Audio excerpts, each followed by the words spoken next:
Talk to your tears. Those who sow in tears shall reap with shouts of joy. He who goes out weeping, bearing the seed for sowing, shall come home with shouts of joy, bringing his sheaves with him.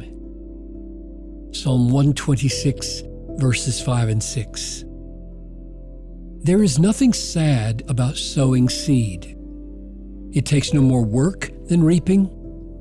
The days can be beautiful. There can be great hope of harvest. Yet the psalm speaks of sowing in tears. It says that someone goes forth weeping, bearing the seed for sowing. So why are they weeping? I think the reason is not that sowing is sad or that sowing is hard.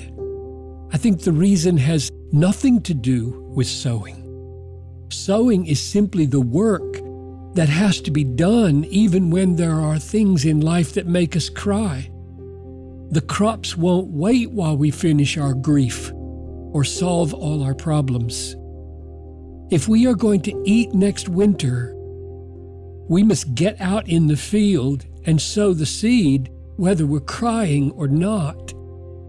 If you do that, the promise of the psalm is you will reap with shouts of joy.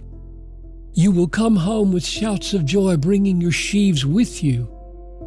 Not because the tears of sowing produce the joy of reaping, but because the sheer sowing produces the reaping. And you need to remember this even when your tears tempt you to give up sowing. So here's the lesson. When there are simple, straightforward jobs to be done, and you are full of sadness, and tears are flowing easily, go ahead and do the jobs with tears. Be realistic. Say to your tears, "Tears, I feel you. You make me want to quit life. But there is a field to be sown, dishes to be washed, car to be fixed, sermon to be written." Then say, on the basis of God's word, "Tears, I know that you will not stay forever.